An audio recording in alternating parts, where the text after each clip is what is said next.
Welcome to Beyond the Beat, your go-to source for insider knowledge on fantasy football. Hosted by Zach Hyduke and Matt Olson. We bring you straight to the action with exclusive interviews from NFL beat writers, draft experts, and film gurus. Get the news from the field, straight from the sources at training camp and beyond. This is where fantasy wins are made. Welcome in, everybody, to Beyond the Beat, brought to you by 32 Beat Writers. My name is Zach Hyduke. Today with me, my very good friend, Matt Olson. Matt, how are you doing today, man?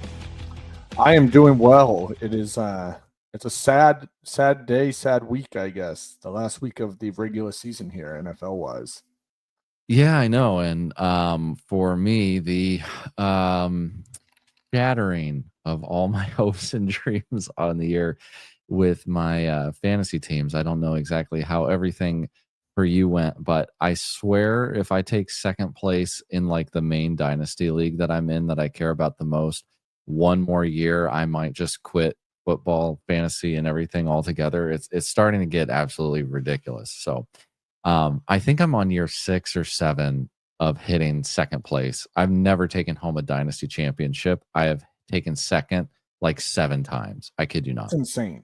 That's just bad luck, man. You can't really do anything about that. You should have made one extra trade. I like to tell myself that. Yeah, dude, I bought AJ Brown. I bought I'm trying to remember everybody. Dude, I bought so many players this year. I bought Tyreek Hill. That didn't end up working. I mean, it kind of ended up working out, but yeah, there was some. Basically, the Commanders and Terry McLaurin are the reason that I didn't win. We'll put it that way. I lost on the final drive. So Jahmyr Gibbs put me ahead with that touchdown that he scored late on Monday. And then the next Niners possession, I lost on the couple of receptions that that Jennings had. So yeah, that was a bummer. That was a big bummer for me. How did yours go? It was weird. I was in the playoffs in most leagues and just, didn't show up.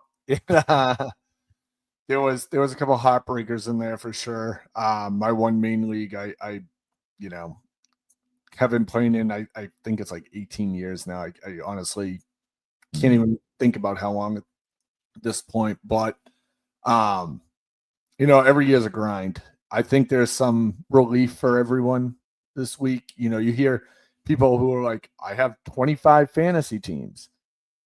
And I mean, I think I have about probably like 6 or maybe I have 7. And it's like having a kid at home, like you gotta, as you rightfully know. It's just a lot to manage, especially in different formats, different leagues, different scoring. It hopefully everyone takes a little moment to regroup through the holiday. Yeah, and hopefully everybody did have a good holiday. And yeah, I don't know how people have so many teams. I have, counting here, I joined you as a co-manager in 2 of them, which I think we've mentioned now on the show. 1, 2, 3, 4, 5, 6, 7, I think 8. So that's a lot. I don't know. Yeah, it is a lot, especially when several of them are Dynasty or some sort of other specialty. So, speaking of that, we're going to get into a Dynasty mock draft. And Matt, this is super exciting because this is our first year using a mock draft that 32 Beat Writers has actually put out, an NFL mock draft.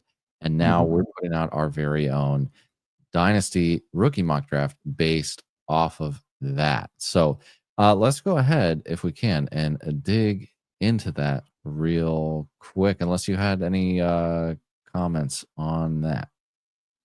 Yeah, so the rules for this are going to be super flex, half PPR, and again, this is based on the draft that our good guy. I don't know why I can't speak tonight. All the above. Yeah, our guy TJ Wengert. You can see both the video and the article if you go to our website 32beatwriters.com, and you can view his whole 2-round NFL mock draft, offense, defense, all the whole works there. He covers all of that for us. So Superflex, half PPR. I had the first overall pick, and you will be able to view this entire draft over on our website as well, if you haven't already, at 32beatwriters.com, the 2025 Dynasty Rookie Mock Draft. It is no surprise that 101, I decided to take Ashton Jean T, who went in this mock draft to the Dallas Cowboys. Obviously, that needs no explanation. This guy, I mean, if he lands in a spot like this, it is hard to imagine how it could have been any more perfect. He's a guy who could do what Zeke can't anymore, and that's having a play longer than 5 yards. So it's just money in the bank there. If he goes there, you really could not find a better landing spot for a player in that draft. And so he's obviously the Dynasty 101 in my book. For sure. I think the only thing that makes that somewhat interesting is kind of how Rico came on strong, the second half of the year. Maybe Dallas feels they don't need to go that route immediately and try and fill another spot. But I mean, if that does end up being the pick, how can it get any better? Yeah, and they don't strike me as the type of team that would pull kind of what the Panthers did. And obviously, he's not injured right now, so there's not too much to worry about there. But I don't see them necessarily being as cautious because they're trying to win now. And so if they bring in a player like this, you assume I would hope and assume that they kind of bring him in. This feels like a perfect and very possible thing. So who did we get at pick 2? So here we see Cam Ward come off the board, which I think in a super flex, you got this kid, great arm, willingness to, stand in there, make throws. And we have him slated, or TJ has him slated to the Giants, which if you're a young QB coming in, what's better than getting, Malik Neighbors to throw to? Along with a lot of other interesting young names there. I mean, Wan'Dale Robinson, we know what he's capable of. We know that he can move down the field if he gets the numbers. He sometimes had games this year that he was a target hog. But then you even have Theo Johnson, which obviously he ended the year on the IR, but again, an intriguing tight end who started to put it together at the end of his rookie year. And then you had Tyrone Tracy in the backfield, who has also been a pleasant surprise.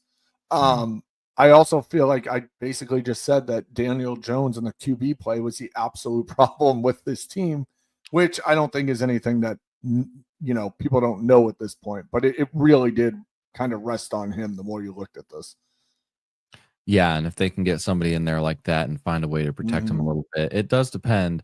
As I believe TJ mentioned, who is necessarily making the pick, if Daboll's actually going to be around or not. But we'll see how that turns out, and it makes a ton of sense there. We at 103 see Titeroa McMillan go to the Tennessee Titans, and Milo selected him, like we said, at 103, wide receiver out of Arizona. He's got a very large frame, a big and surprising ability to kind of make guys miss in space for that frame. The only thing about this, of course, is the grossness around the fact that, at least at this point in the draft, the Titans did not grab a quarterback. Now, that being said, that doesn't mean that they don't find a Sam Darnold or even a Kirk Cousins or someone like that to step in here. So, I don't think, after, we get a situation where free agency passes and see how that works out, I think the Titans are going to want to make a move for a veteran quarterback if they take a player like this or plan to take one in the draft. So that would be a pretty big opportunity there opposite of Calvin Ridley. Yeah, 100%. The whole Titans and Sam Darnold thing has been super interesting. It kind of surfaced a couple weeks ago, and that would be an interesting landing spot for him. I don't know how great of a landing spot. I love it. I don't. If I was Darnold, I wouldn't want to leave Minnesota. I think it's just everything there is perfect. I get that Minnesota with JJ sitting behind him might not feel the same way, but I don't get how you can want to blow up what you currently have given the season that you've had. We have all seen salary caps get worked in a way that work at the end of the day. So it's going to be interesting to see what they do up there. But moving on. Yeah, well, moving on, let's move to the pick that you made, the first one at pick 4. So this was the Las Vegas Raiders who are on the board at this point, and they took Sanders, which I think is a no-brainer. You know, I always kind of shocked at his non-athleticism, I guess, for lack of a better term. But toughness is off the charts. I mean, the guy gets walloped half the time and he gets right back up. His poise is something that you need as an NFL rookie. And I think that's what was most intriguing to me is this is not a good team. You know, but Sanders to Bowers connection could be pretty fun. I mean, we saw what Bowers did with legit terrible QB play. I think most people would already qualify him or classify him as being QB proof. I don't know how Sanders could be any worse than what he's dealt with this year. So it would certainly make Bowers more intriguing. And then, you know, the players around him as well that are still going to be on that team. Running back's a giant question mark, obviously, you know, going into the offseason there. And, you know, you still have a decent piece in Myers. And they're going to have to fill in some spots with this draft.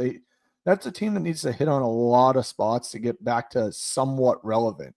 I'm not going to, you know, say they're Patriot-esque currently that they have that many holes to fill, but they're probably second in that category. So Sanders going there, I think, brings some stability to Bowers, which I think is the bigger win for probably a lot of people. Yeah, and we'll see later in the draft here, they do grab some offensive help for him. Yeah, I feel like that family fit almost works perfect with that whole like Raiders, Las Vegas, you know, vibe. So I don't know. It almost feels predestined that Sanders goes to someplace like the Raiders. But yeah, we're not going to know what that's going to look like. The head coach is probably going to be very different. If they keep the same head coach, then that would be pretty gross. But insofar as the opportunity there after that, I expect that, you know, that'd be a pretty good one. And it's you know, I don't know what I expect from Sanders at the next level, but I'm interested to see more of what we see from him, particularly at the East-West Shrine Bowl. That'll be in 3.5 weeks from now. So yeah, interested to see what he does there. At pick number 5, we had the wide receiver out of Missouri, you know, Luther Burden, I am sure. He went to the Tampa Bay Buccaneers at this spot. Our guy, heretofore known as the Ghost, a.k.a. always rebuilding, a.k.a. at some point you may see his face and does a lot of our website and tools work. You know, I think by many standards this year, Luther Burden's stats weren't necessarily like, I almost feel like they were kind of disappointing. If you were talking last year at this time, a lot of people probably would have assumed that he could have been the wide receiver 1 in this class, which of course we see that he is not, at least in this particular draft. So, you know, that doesn't mean that he isn't good. And we saw some reactions to this when the draft came out initially, the mock draft came out. I think that people are like, oh my goodness, another wide receiver on the Bucs. Well, I mean, yeah, you've got McMillan there, who over the last couple of weeks has done a pretty good job with things. You've got Mike Evans there as well, who is obviously a phenomenal wide receiver. But Godwin is not around to stay. So if you had the ability to get excited about McMillan, I think you have the ability to get excited about Luther Burden, and Mike Evans isn't getting any younger. So I kind of understand it there. 100%. I agree. I think it's a luxury pick if you're Tampa Bay, but you do need to look towards the future with, to your point, Evans and Godwin. Yep. Totally agree. All right. Who do we have at 6? So I like this pick because I think it's something that the Cleveland Browns would do. You know, we saw it before when they took Chubb, is Omarion Hampton from UNC coming off the board here. Obviously a strong career at UNC. You know, Drake May probably misses him after dealing with all that subpar rushing up in New England this year. But, you know, Chubb is most likely gone. Ford has looked okay in place of him, but I don't know that we can call him a true, 3 down or even regular running back to put up explosive plays and whatnot. Hampton just has some great vision on him. The Browns did something similar when they drafted Chubb. They took, that second round running back. Sony Michel went just before him in misery. His Georgia teammate back then. But this makes sense for the Browns to get some younger. Their window's realistically gone for a little bit. They're back to figuring out their QB situation. They're going to have a ton of dead money. You got to give the fans something to show up for the game for, and young playmakers is something that helps with that. So I think, people will be excited to get someone like this on their team. And, as much as we probably don't expect the Browns to be hanging in a ton of games next year, he should get solid volume. There's, it's a good pick at the end of the day from a fantasy standpoint.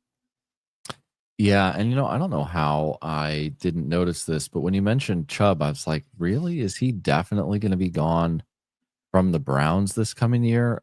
And he's scheduled to be an unrestricted free agent. Curious to see what he would or wouldn't get on the open market then. Or if he somehow just takes a little bit lesser of a deal with the Browns. I don't know. That's really odd to me. That for some reason was not more on my radar than it is. And he did restructure, so I guess that's part of it. I assume to do with his injury and all of that back in April of this last year in 2024. So we'll have to see how that goes. So the opportunity, that's what you're hoping for there. And obviously they also restructured the quarterback contract, and we'll have to see if Deshaun Watson is a guy who ends up staying around or not. There's some speculation on exactly the purpose of that, and I'm interested to see how that plays out as well. All right. I alluded to it earlier. We're moving into pick 7 here. Running back, Las Vegas Raiders, Caleb Johnson.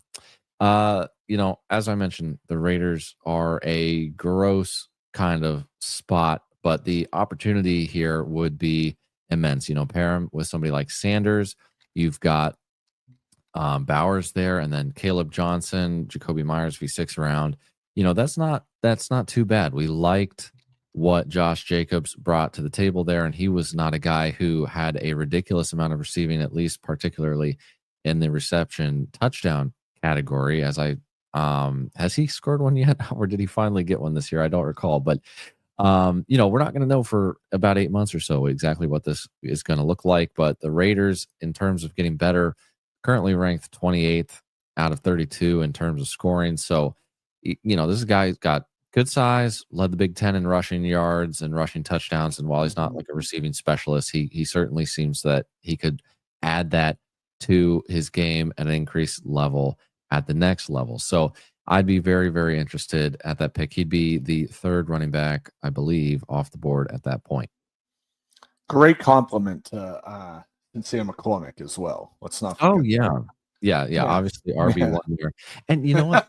you say that, and it's a joke. But next training camp, you know what we're going to hear if he what 100% is that nobody is just gifted the job. It doesn't matter where you're drafted, and then it's ridiculous. So next up at pick 8, we had Tyler Warren, which I thought was an interesting pick this high. I love TJ, obviously, but in Indianapolis, he has him going to the Indianapolis Colts. And as a tight end, one, it's a position that has plagued Indy for 4, 5, 6 years. I remember getting excited when Mo Alley Cox joined that team. This athletic freak. Giant. What a great, prospect, blah, blah, blah. And now we have Tyler Warren rolling in at 6'6", 257. A big part of, obviously, his game, he's a huge target, right? It helps an offense regardless to get someone like this. However, with Anthony Richardson, it's just such a wild card with offense. You don't know what you're getting week to week, and to put a rookie in this scenario and get him on the field when you have players like Pittman and Downs and whatnot, I just think you'd have to be patient with this pick. That being said, he should be a massive weapon in the red zone. They don't have anyone like this currently that's willing to and will go up for the ball. He would be the instant starter, I would believe, in the tight end position on this team, regardless of who they're carrying after this year. The ghost of Jelani Woods might come back, and he was like the darling of OTAs. I'm not even going to give him. I don't even think he made it to training camp, did he? Did he get to IR before that even happened? I don't recall. Yeah, I honestly don't remember. But they need to solidify that position with someone reliable, and I think this is the pick to do so. Yeah. I mean, that would be really, really cool. As where was I going with that? Oh yeah, the wide receivers.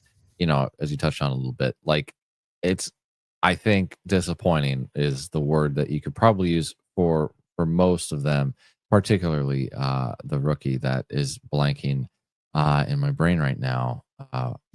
AD Mitchell.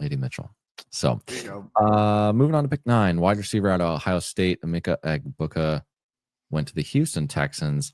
Milo made this pick, and one of his comments was that as much as he loves Tank Dell, his durability is beginning to worry him. And, it's not every week that you're going to get hit by your own tight end in the end zone and, bust every single ligament in your body. But now that has happened, it has to be part of the consideration. And he has been on and off the field with some injuries. So as much as it may not be something you love, that is unfortunately a reality. So bringing in Egbuka is one of those things that on its surface you may look at and be like, how do they do that?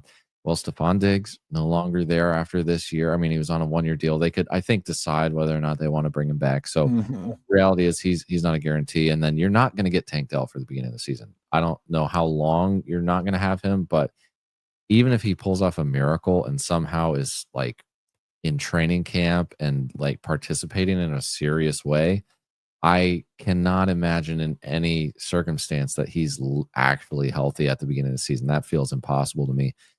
So, it would make a ton of sense that you need somebody across from Nico Collins. Absolutely. I think you would be doing a disservice to CJ Stroud if you didn't. We saw kind of what happened with his offense after Diggs went down. And, obviously Nico missed some time as well. And I mean, we'll kind of get into it here in a minute, but it wasn't pretty. He did not have his rookie form. Obviously the whole sophomore slump thing comes into play, and if you believe in that sort of thing. But this is a nice way to help him rebound from this past season. Yep, I'd agree. All right, follow it up with the last pick of the first round. We did a 10 person, mock draft here. 10 team. I'm telling you. So okay, we'll get on to this here, but like for anybody judging me, like why can't Zach think of 10-team mock draft here? My son was sick today. My wife is sick and she's pregnant again. And so like I'm trying to kind of take care of everybody. It's just been a whole thing. So my brain is basically fried here at this point. So, it just reserve your judgment. That's all I have to say. So give us. There you go. So pick 10 is Denver Broncos selecting Colston Loveland, the tight end out of Michigan. I really like this pick. I think Sean Payton's offense is dying for a tight end. I like very low key, like Lucas Kroll. I think when he got Zach shaking his head at me. Maybe I'm just on another planet on that one, but I do think he can be a complimentary tight end. I don't know if he has the skill set to start regularly. However, I do think Loveland does, and I do think having both those guys on the field would be an interesting combo. The other nice thing is if you do bring in Loveland, you don't have to keep Troutman around. Colston can block and block pretty well. He's actually pretty effective, whether he was in line or out wide or split out in those blocking scenarios. So you don't have to worry about that. And it also gives, your young QB a guy who kind of like the previous tight end, just a big target. And that's something you need. And it's something that helps. Nix has already there's a dinosaur behind me. Hey, buddy. Nix has already done so well, his rookie year. Why not continue to support him with the one element missing from this offense currently? Yep. Makes total sense. So, yeah, for anybody listening, we have Matt's dog in the background. I don't know. You have like 3 of them. I don't remember all their names, but he looks like a pretty good boy there. So, yeah, he's doing okay. If you want to see the second round of this mock draft, you can find that over on our website at 32beatwriters.com. It is our most recent article, probably at the time that you're listening to this. So feel free to go and look at that 2025 Dynasty Rookie Mock Draft version 1. And while you're there, take a look at the mock draft that it was based on as well. You can find that and the video for it linked in that article. All right, we're going to go ahead and take a quick break, and we will be right back. Hey, I know it's a popular statistic to cite, these underdog pick'ems, the vast majority of people go more than on any given player. Yeah, close to 80% of people, but that's because it's easier to find the shootouts than it is to find the dud games every Sunday afternoon. Like we knew week 5, Ravens-Bengals was going to be a shootout. And there goes Lamar Jackson for 4 touchdowns. There goes Joe Burrow for 5 touchdowns. Derrick Henry gets there. Zay Flowers is over 100 yards. Jamar Chase and T. Higgins both got there, as well as Chase Brown. Both Chases got there. You go more than. You 100x your payout on Underdog with their Pick 6 contest. But then you look at Dolphins Patriots, that's going down the toilet, right? Too bad Ramondre Stevenson at 18 fantasy points. But you improve your chances at positive returns when you correlate with these Underdog pick'ems. Use promo code Underworld. This is the biggest bonus Underdog has ever given out, up to $125. Promo code is Underworld. Put in $250, you get $125. Now go start picking. All right, welcome back. Thank you to our sponsors. All right, we're going to go ahead and get into the Our Guys summary players that hit. And we're going to go through 2 different lists. We're going to go through the guys that hit in the sense that we were in on them and they hit and, they way outperformed their ADP. And then we're also going to go through some of the guys that we were out on and underperformed their ADP. And so, we hit on them. We're not going to get through every hit or miss that we had. We can do the misses next show for you. And we certainly did have some, but I think it's a giving time of year, and it's a time of year that we're looking forward and being positive. So we're going to go ahead and start with the positivity. Kick us off with player number 1, Matt. Yeah. So player number 1, we kind of went in, fantasy lineup order, for lack of a better way to do this. But number 1 was Jared Goff. Kind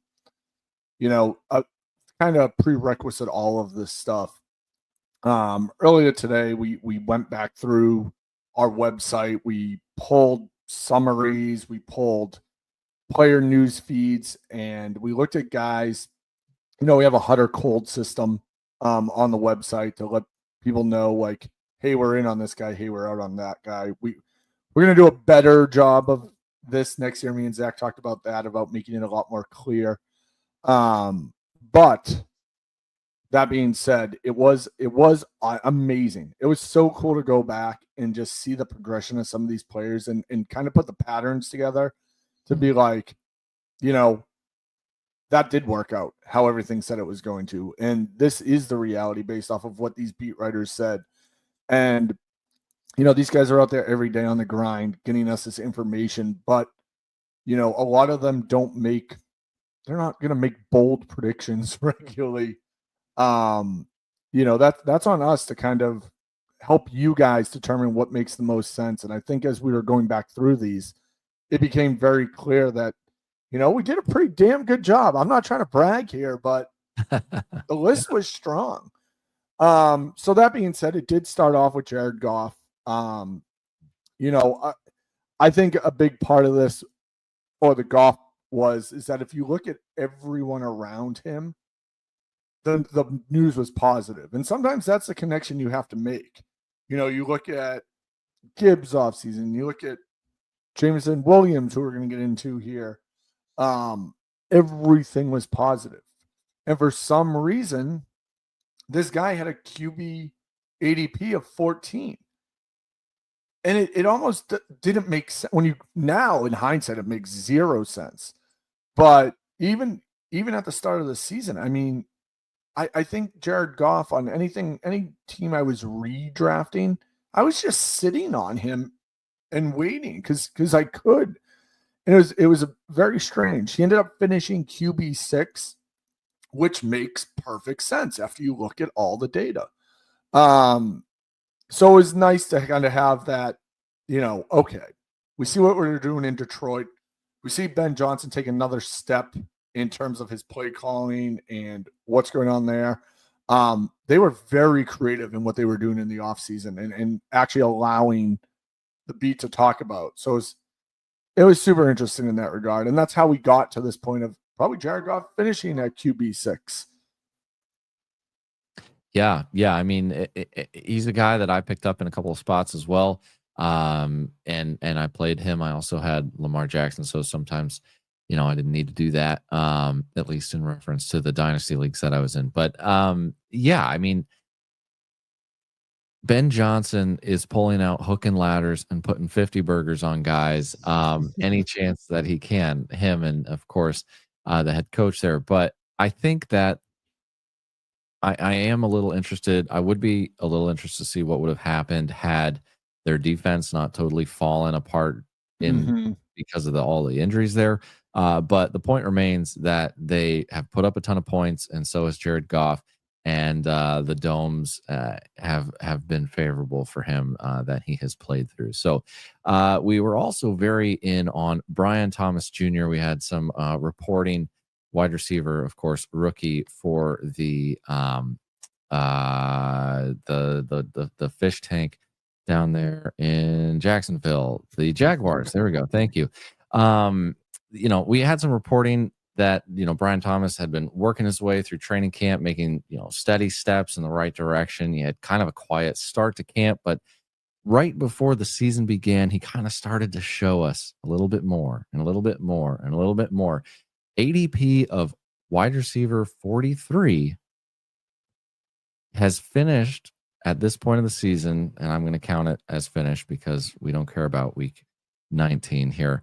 Wide receiver 4 is Brian Thomas Jr. as a rookie. That is nuts. That's, I mean, his page, when you go back and look at it, it's from the beginning of August onward. It was amazing. I mean, I don't think the guy had a single bad day in camp. It was so cool to see that progression. And, you know, that's someone that when you looked around, I think people got a little turned off because they were like, oh, Gabe Davis is here. You know, you still have Christian Kirk. You have, you know, they brought in these guys. You have Ingram, who was a target hog last year, by tight end standards. And I think that scared a lot of people. But when you followed what was happening, Brian Thomas Jr. was the only player making plays daily. And it was even crazier because he had a connection with every single quarterback that he was throwing to him. And he started slow. So there were, I can't tell you who the Jacksonville Jaguars QB 3 and 4 was in camp this year. Shame on me, but he performed with them as well. And I think that's something that we've noticed as a tell. You know, when you're putting up strong play with different players, or different quarterbacks in Brian Thomas's situation, it tends to lead to you being a successful player. Yeah, I mean, Mac Jones over the recent weeks, you know, wide receiver 13, wide receiver 3, wide receiver 4, wide receiver, like just crazy production, touchdowns.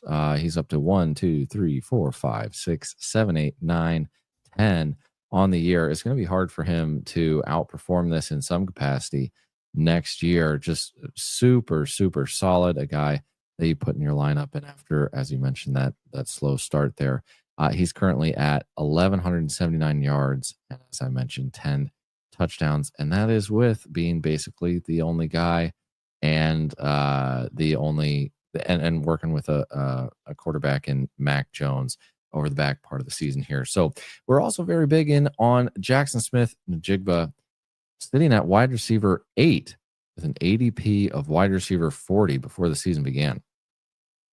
I love this one just because of your undying love for Tyler Lockett 2 years ago. I don't think I'll ever let that one down because I know he finished fine or whatever the scenario was. Hey, he was injured. He was, I remember us fighting daily about that one.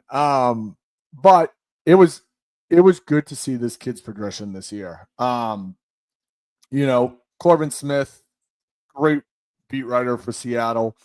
He literally is quoted as saying that Njigba was putting on a clinic, and that was a regular thing. He led the team in targets pretty regularly throughout training camp. Great connection with Geno Smith that I think when, you saw the targets, but unless you read the tea leaves day to day, you didn't know that he was getting peppered, if that makes sense. His name would pop up here and there, but then you'd see things like perfectly thrown dime from 30 from Geno Smith for a 30-yard plus touchdown. And you saw that regularly, and that's what you want to see. You want to see the big plays mixed in with the targets, and we saw that throughout training camp, and it obviously led to a big year. Honestly, would I have guessed wide receiver 8? No, I wouldn't have. I think we were both kind of shocked by that. I would have guessed probably wide receiver 12 to 14. But with an ADP, a wide receiver 40, insane, just insane. Like I said, the tea leaves are there to tell us that this was the year that was coming. And, I hope a lot of our subscribers hopped on that and realized that there was tons of value there. Yeah. And it's weird. If you were going to make a bet, you would have said DK Metcalf, who's currently sitting at wide receiver 34, would have been the guy there. So he's just soaked up all the opportunity for the most part and vastly outperformed what the expectation was. And, I'm not going to say that I was as in on him as some other folks on our team would have been, but wide receiver 40 is pretty crazy in hindsight, especially. It just seems, it seems hard to believe that he was ever that low. Another guy who has vastly outperformed a Senior Bowl guy from last year's rookie, Ladd McConkey. Again, in hindsight, it seems like one of those things you could have seen written on the wall. The offense that the Chargers wanted to run simply just kind of didn't materialize. They wanted to be a run heavy, run first, run always type of offense, and they have had to throw the ball a considerable amount more than what they did to start the beginning of the season, and that has led to some massive production by rookie wide receiver Ladd McConkey. He was doubted big time by a lot of people coming out of Georgia. I think he was pink or whatever on the Giants board, probably due to some sort of injuries, whatever that was. Their ADP of wide receiver 45 there, and he has hit wide receiver 13. And for those of you who caught it, yes, I did say week 19. I apologize. I meant week 18. But before week 18 in week 17 here, that is where he is sitting through 6 practices. We like our Chargers beat reporters, by the way. Alec Insdorf was reporting that through 6 practices, Ladd McConkey has arguably been the most impressive receiver. He was tied for the team lead in catches, and that was through the first week and a half or so of practices through training camp. And so, again, we start to see these trends, and that's kind of what you're looking for. You're not looking for this one awesome play. You're looking for these trends, and Ladd McConkey was one of them and was certainly a hit there. Yeah, no, I think, we seen him again. I've used the same word with JSN, but getting peppered with targets. You know, in hindsight, to your point, it was almost like, how was that offense going to work for the grind? I mean, Gus Edwards would have had to been, you know, some king to keep grinding out. We obviously knew he had high yards per rush, you know, average in certain scenarios, but it definitely morphed into something a little more. I mean, we even saw Quentin Johnson emerge. Probably the biggest enigma of the offseason now is what's his value, right? But I don't think there's any doubt about what Ladd McConkey's is. And, you know, it's a hell of a pick. Everything was about his route running, really, when he joined the Chargers. And it's arguably some of the most impressive in the league. I mean, the guy just sticks it on the field. So good to see nonetheless. Yeah, I made a trade around like week 11 or so. I forget exactly when, 11 or 12, of Ladd McConkey and Jonathan Brooks for A.J. Brown. In hindsight, do you do that? I mean, or which side do you prefer? I mean, I prefer the AJ Brown side. I had to think Well, about at least that that. makes me feel a little bit better sitting where I'm at right now. Was but- that after the Chuba contract? Yes, it was. It was. So yeah, I would feel better, much better about that. And Jonathan Brooks, when he was on the field, didn't do too much to, you know, really show me anything that he was going to threaten Chuba next year. So, I mean, obviously, Carolina's praying for a Detroit scenario. I don't know that they're going to get it. But no, I do think you won that trade, even though you did not win the league. Yeah, well, thank you. I appreciate that. I did.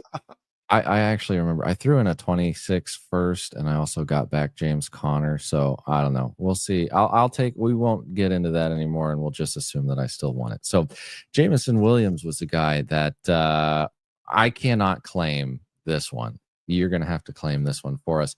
I was not necessarily in on Jameson Williams, but I think the rest of our team was, and there certainly was some reporting in during the offseason around him, and he's vastly outperformed his situation prior to the season. Yeah, there was just a tremendous stretch where, you know, we can give this one, you know, obviously we've reported it, but we can give this one to the beat writers. To your point, the amount of good Jameson news that came out of Detroit was astronomical from the late July into late August. I don't, you know, it's just, oh, he's next level. Oh, his route tree is expanded. Oh, he's making every catch. Oh, he's burning defenders. And, you know, this kind of obviously ties back into the Jared Goff conversation, but, you know, him and Goff got on the same page, and that just highlighted it or just made everything go to the next level. And he's making these highlight reel plays of, you know, I should know this off the top of my head about how many, you know, 25-yard plus touchdowns he had, or even receptions this year, but it was a lot. He seemed to be making them regularly. And I don't know if it was defenses not respecting him, or if it's truly, this is the Jameson Williams that we should learn to know and expect moving forward, which I want to believe it's the latter there. I don't see how he doesn't put up similar numbers next year. I mean, it seems like unless Ben Johnson is just his like spirit animal, and no one else can replicate it. I think you went from probably a pretty big disappointment to, you got to be pretty damn happy now. Yeah, I mean, you certainly could perhaps parlay that into trade if you felt like doing it. James Williams sitting at 967 yards receiving and 7 touchdowns on the year, which outpaces Sam Laporta, who I was kind of assuming the targets and the yardage would be funneled to. But not only does he have more yardage, he also has more targets. He actually has one less catch than Sam Laporta, and they have the same amount of touchdowns sitting at 7. But that speed and that extra 300 yards certainly makes a difference. Khalil Shakir was drafted at wide receiver 50, currently sitting at wide receiver 35. Yeah, I mean, this was a guy that we were talking about pretty regularly. We were on a few pods before the season started talking about training camps, and the Bills was always a hot topic. Coleman coming in, what do we expect from him? I think we were pretty clear on that with the boomer bust scenario. We saw that. And the bigger part of it was, from everything we saw in camp, we said Shakir is going to be the number one wide receiver on this team. He's going to be the one that gets the targets. And I think he's currently sitting at about 100 targets, if I remember correctly. I think 100. Mm-hmm. It's like I know what I'm talking about. Dalton Kincaid is just a weird year for him. But Shakir's been the consistent constant on this team. You almost knew you were getting 50 yards from him, 5 catches, and a touchdown sprinkled in here and there. And you couldn't say that for anyone else on this team from a receiving standpoint. It was a mess. I think I actually, let me rephrase that. I know I said it 100 times over the summer. The Bills were going to be, the Green Bay Packers of last year, just spreading it around regularly because they, didn't have anyone 100% reliable. Now, Shakir is 100% reliable, but they still need to spread the ball around. You have shoeless Matt Collins running around like crazy, posting videos about how to fix your house on TikTok. Yeah. Go check that out if you guys haven't seen that. It's pretty funny. It's just this Shakir was in the best situation to succeed, and we saw it. Not a tremendous win over his ADP, but he was being drafted at wide receiver 50, and he did finish at wide receiver 35. So pretty solid nonetheless. That's definitely what we would call some value, because he's obviously went on the opposite side of that as well plenty of times. So all in all, a good season for him. And, he should have that kind of spot that he had this year in the offense regularly as Josh Allen's, basically trusted wide receiver. Yeah. I mean, you mentioned it. I think you hit pretty much everything there. And, wide receiver 35 is not a guy that you're like crazy excited about necessarily. But the point there is what Khalil Shakir represents as a whole. As you mentioned, we have an MVP candidate, potentially the winner in Josh Allen. And none of the other guys are people that you want to play on any sort of consistent basis. And, Khalil Shakir is a guy that you could actually do that for some pretty much guaranteed points, and a guy that we were informing would probably be the guy to lead it, as much as that sounded odd to folks. So a guy who has somewhat reshaped his career here as well down in Baltimore, Rashad Bateman, currently sitting at wide receiver 37, had an ADP of 71 before the year began. And Jeff, I always say this wrong, so Jeff, I'm sorry, but Zrebic reported Rashad Bateman has made a few big plays in every practice, and that continued Tuesday, referring to a specific practice in training camp, with him catching a deep pass down the far sideline. I think we had a video to pair with that as well, which was pretty cool to see. But, Rashad Bateman, again, not a guy who's necessarily an explosive player in your lineup every week, but on a team where the ball is getting thrown around to the likes of Mark Andrews, Isaiah Likely, and I believe now Pro Bowler Zay Flowers for the first time in the Ravens history. Congrats to Zay. Rashad Bateman has been a somewhat useful player who, of course, vastly outperformed his ADP there at 37. We're going to keep moving along here because we are getting further into the evening here. J.K. Dobbins, running back 23, ADP of 43, and that is after the injury. Yeah. And,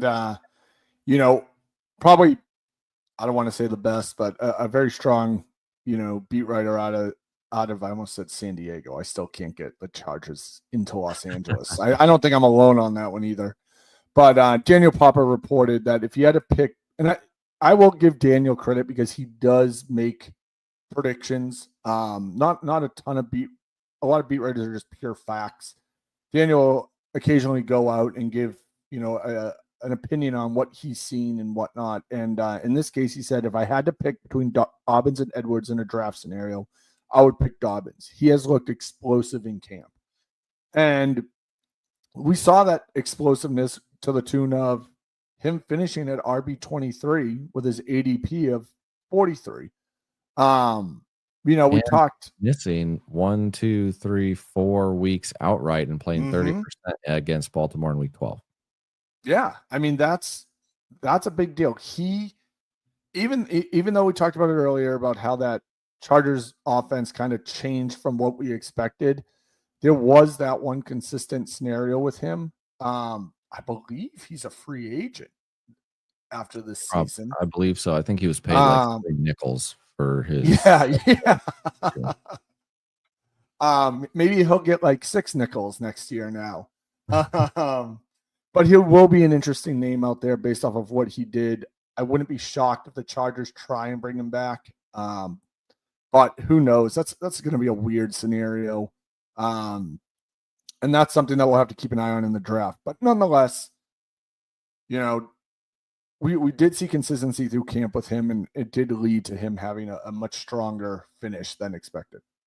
Yeah, and we do appreciate those beat writers who occasionally do step out on the limb and kind of give us a little bit extra advice there. Let's move to the negatives now in terms of guys that we were out on that we were correct about. And the first of those is the ever-beloved, now potentially hated Anthony Richardson.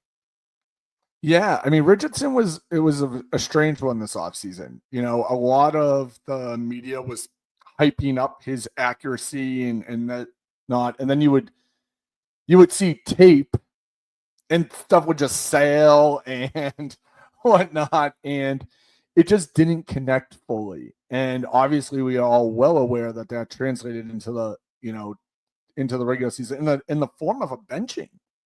And that's what it was. Yeah, it was. There's still the jury's still out on why it happened, what the point of it was. It woke him up. Some people say it woke him up. It clearly didn't wake him up enough. He ended up getting hurt at the end of the year. Just another messy year for Anthony Richardson in Indy. That's 2 in a row now. This guy's ADP next year is going to be very interesting, just because of all that. And if you have all these weapons that are capable of producing around you and you still can't get it done, at some point it has to come back on you. And regardless of how good you are as a fantasy player, if you suck as an NFL player, it doesn't matter.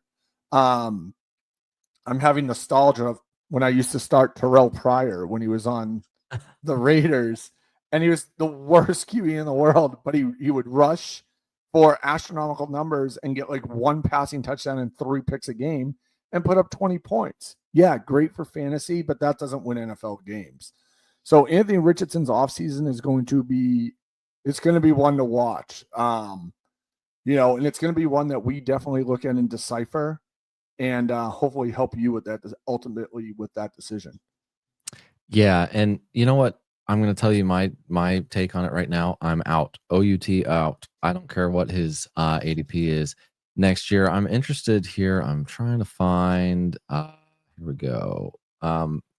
Everybody's going to complain about like his drop percentage, and it's like a little bit higher than some at like 7%, and that's to the people who drop the ball that he's passing it to. But here's my thing: if every ball you throw is 1,000 miles an hour, maybe your guys might have a tendency to drop those a little bit more often. But even if that's not the case, that doesn't make up for what? Is he still sub 50% on the completion total? So I'm going to be... I think it's close. Yeah, I'm trying to find that here. I don't know why I'm able to find like drop percentage and I can't find overall. But that's how the internet works sometimes. Completion percentage currently for 2024 is sitting at 47.7%. I'm sorry, that just doesn't cut it. That's not going to cut it. So bad.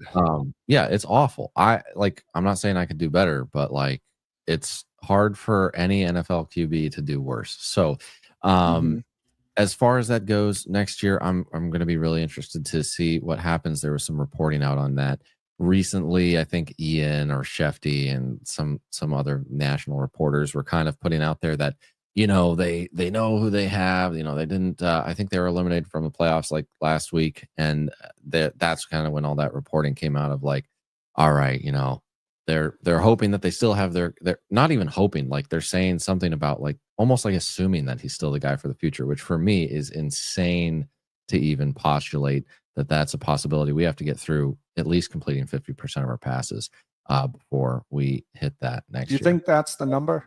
I just asked because I think of like Jordan Love. He was around 56%. Rodgers was around 58% early on. You think what do you think he has to get to next year to be the guy the year after? If you can't hit above 60% in the end, like that's rough. I mean, that's in the like modern day NFL. That's like 1957 numbers. I mean, come on. The ball was still like almost a complete circle when those were regular numbers. So I just, I don't know exactly what it is that he has to do, but he has to be consistent for sure. So, you know, you can't just hit a big play every once in a while. And then, you also have to not randomly quit on your team on a drive. And I understand. That helps. It's exciting to see. I don't know everything. I think there is more happening in the background than just, you know, you can't say that the guy's not, like, he clearly wasn't ready for games, in my opinion, based on the reporting that was out there. And so whatever it is that's going on, I think it's more than just whether or not he has a talented, whether or not he's a talented individual. So moving on to a guy who we also believed was super talented last year, but was overdrafted as a pocket type passer that may not be able to take a step up from where he was at an ADP of 7 headed into the year, 7 at the quarterback position. That is, CJ Stroud is currently QB 18. Yeah, I mean, we talked about the wide receiver woes there. Obviously, you know, we had this factored, not that specific scenario factored in, but you know, this is stuff we looked up at the start of, or at the end of training camp, I guess we'll call it. It was just, it's hard to replicate those kind of numbers. I mean, I don't care if you're a, you know, 5th year pro at that, and you know, and you're secure. You know, you see players all the time have these boom years and then kind of come down to earth. I think Sam Darnold for next year is going to be a big one for that. I think, and we talked about it, to get Stroud back to where he was, he needs help. It can't just be Nico Collins. You know, I think this is a team that underutilized the tight end position this year. I like Schultz, but 3 receptions a game is probably not getting it done. He just never seemed comfortable as players exited the scheme. And I get it. It's hard to replicate that. And maybe that goes back to his youth, right?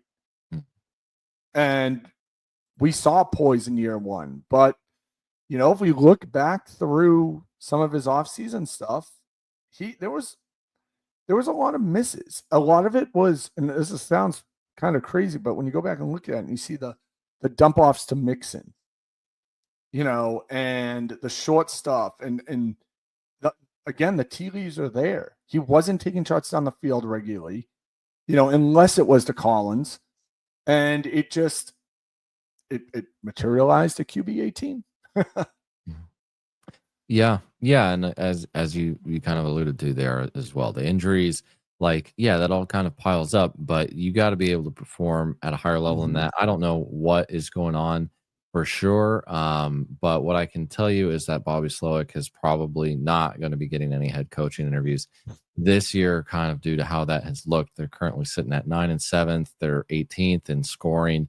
It's just not working super well, and I expect them to be off in the playoffs pretty quickly. So we'll see if that comes to fruition or not. Another guy that we were out on, especially, I think maybe we both had him as busts in our list. I'd have to go back. I mean, you were beating the drum. You were the drum beater on this one. I'll give it to you on that. Marvin Harrison Jr. And we certainly were not the only people saying, hey, we might want to take a little bit of a step back on this guy being drafted so highly at wide receiver 9, or was that ADP of 9 overall? He was in the first round of a lot of people's drafts. I can tell you that much. And go ahead. You had a comment? No, I'm pretty sure it was wide receiver 9. Okay. Yeah. So either at the end of the first round there or very beginning of the second most of the time. I mean, it's unfortunate because, we talked to our guy, Tyler Drake, out there for Arizona Sports. And I think, he's able to give us information on how he's looking. And of course, he looked really, really well. So this was less of a commentary on, all right, here is, we're not getting enough good stuff and we're getting a ton of bad stuff, but more just like it was a very aggressive ADP, and just from a logical standpoint, it didn't make a lot of sense to go in on a guy like that. Obviously, Brian Thomas Jr. is sitting at wide receiver 4 as a rookie, and Ladd McConkey at wide receiver 13, so it's not like it was impossible, but I think there were just some red flags, and it was more about the bet. And I think there were some hints throughout the offseason that it's not been, every single day that things has just been dynamite with this guy, and just a super big disappointment sitting at wide receiver 32 right now, almost unplayable for the position that you drafted him at. Yeah. I mean, remember very early on the whole Marvin Harrison slow. You remember that? It was week maybe 2 or 3. Yeah. And then, they started to get him involved more and whatnot. And it's very interesting because looking back through the his player page, you saw good things, and you alluded to it. There was reporting on the Cardinals pretty regularly, and there wasn't good news about Marvin Harrison every single day, or even every other day. There were times Greg he was, Greg, dude, guy lit it up every single day, right? Obviously it didn't come to fruition, and we might talk about that in another episode, but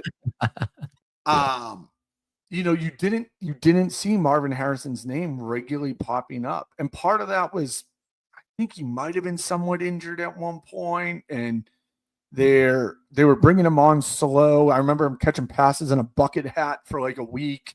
There were scenarios like that. I'm not saying that obviously that's the reason he is where he is today.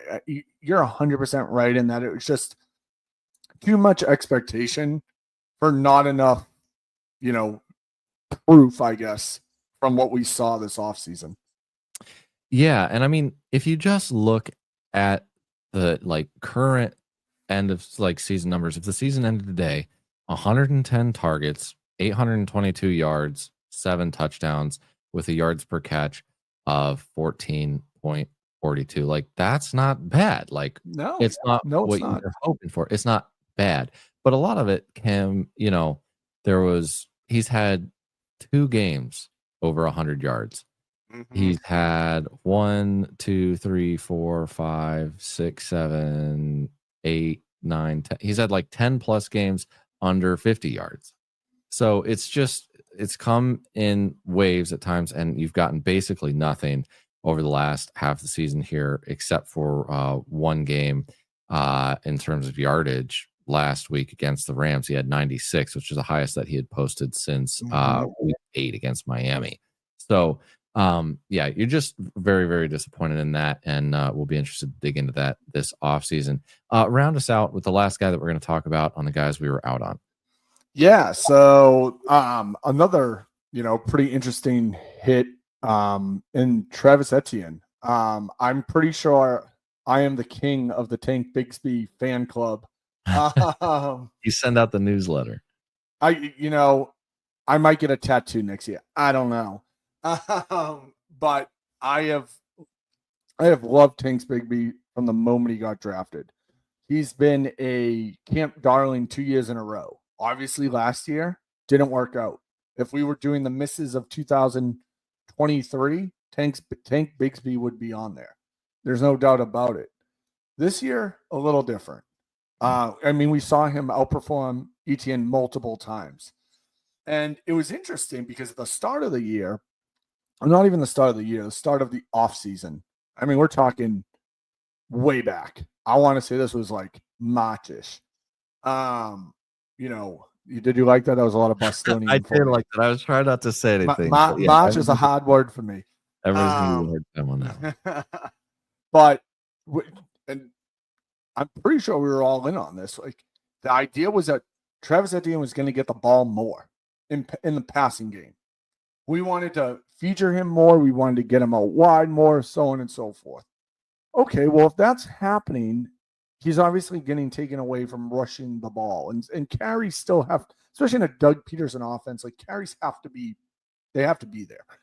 And we did see flashes from Tank outside of training camp last year. They weren't great, but they were enough to keep him in the conversation, right? The coaching staff clearly believed in what they saw. I think he had fumbling issues last year, if I remember correctly. Regardless, you could tell that they wanted to get this guy involved and just give him opportunity. That's a terrible sign. And one of the biggest things that when you're looking at stuff is if other players at the position that your player, we'll say your player, is getting reps and your guy's turning out frequently or going into the sidelines or going into another position, that's a bad sign. And we saw a lot of that with Travis Etienne through camp. And once again, Bigsby looked really damn good in camp. Probably not as good as he looked, or he probably looked better in camp than he did on the field this year. But year 3 in that offense could be interesting for both of them.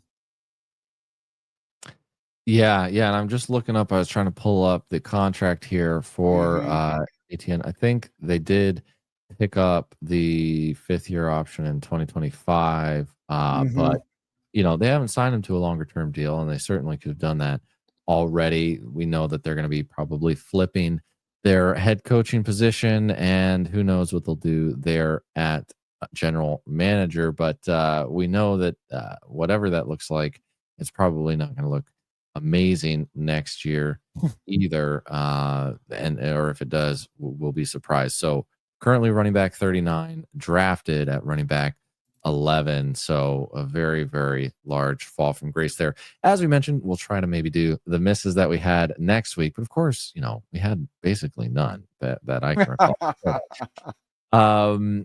I did want to just remind everybody, make sure to check out our Twitter. If you don't follow us over there, if you're watching this on the Player Profiler feeds or listening to us on the Player Profiler feeds, check us out at 32beatwriters.com. Follow us on Twitter at 32beatwriters. You're going to get the most up-to-date news and information, particularly through the offseason, but we have you covered all year round.